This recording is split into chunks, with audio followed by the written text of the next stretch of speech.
In the Sangh, every action is carried out only after thorough deliberation. Words that are rarely used in everyday life are also common in the Sangh. However, this is not out of a sense of doing something different, but because these words carry a classical and noble meaning in harmony with Indian tradition, philosophy, and grammar. Therefore, studying many of the Sangh's terms reveals the vastness of its ideology. I am Bradford, and you are watching Avadhut Chintan. The word Pravas is commonly used in the Sangh. In English, it is translated as travel or traveling, but those words are limited to the meaning of merely moving from one place to another. In contrast, within the Sangh, Pravas is a collection of words, actions, and emotions. It includes terms like vas, stay, nivas, residence, and sahavas, living together, along with the complete planning of the journey.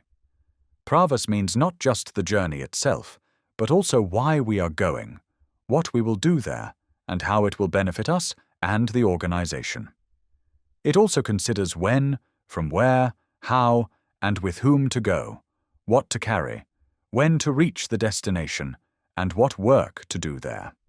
For this reason, not a single moment of a Sangh volunteer's Pravas is wasted, and even during the journey they get ample time for Sangh work. The word Apekshit, expected, is also used in a special sense in the Sangh. There is a subtle difference between Apekshit, expected, and Amantrit, invited.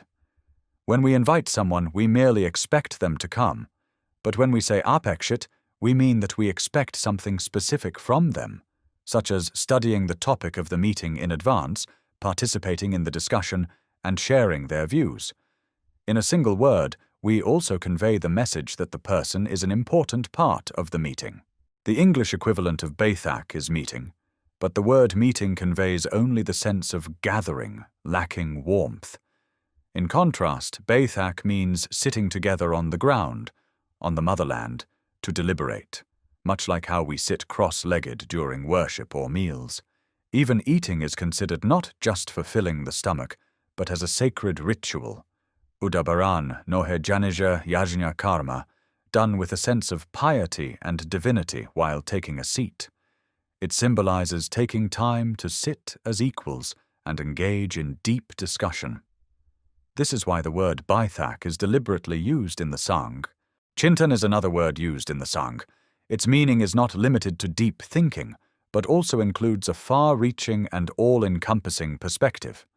Chintan requires a pure and focused mind. In our culture, there is a sequence of body, mind, intellect, and soul. And in Chintan, the aim is to reach the soul and discover a truth that brings satisfaction to all. It draws not only upon knowledge, but also upon experience. Chintan means finding answers to the mind's questions through the mind itself, testing them against the touchstone of intellect and reasoning, and ultimately continuing the process of thought until the soul is satisfied. The word Bauddhik in the Sangh is used for discourses, lectures, or speeches. Buddh means knowledge. Therefore, one who lacks knowledge cannot be called Bauddhik. In the Sangh, there is no tradition of delivering a discourse without knowledge. For this reason, only Bauddhik sessions are held in the Sangh. In the Sangh, Ghosh refers to the band played during processions, but it is not merely a musical ensemble. It also includes the triumphant proclamation for the motherland and a declaration of dedication. In grammar, vowels are called Ghosh, voiced, and consonants are Ghosh, unvoiced. For example, vowels like e are produced solely by the vibration of the throat, while consonants require the assistance of the teeth, lips, tongue, and palate. Therefore, calling an ensemble of instruments that produce sound purely through vibration, Ghosh is both logical and scientific. In the Sangh, the word Thambane, meaning to stop, carries a special significance.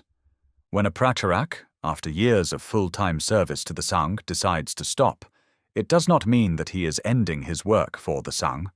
Rather, it signifies that he will now continue Sangh work, not as a full-timer, but alongside his family and personal responsibilities. In other words, in the Sangh, Thambane is not a full stop. It is merely a swalpaviram, a pause. If even the simplest words in Sangh life can convey a precise message, then nothing surpasses such excellent communication skills. This is exactly what the Sangh has achieved through the use of appropriate and apt words. If you enjoyed the video, please like, comment, share, and subscribe. Do not forget to press the bell icon, and see you soon.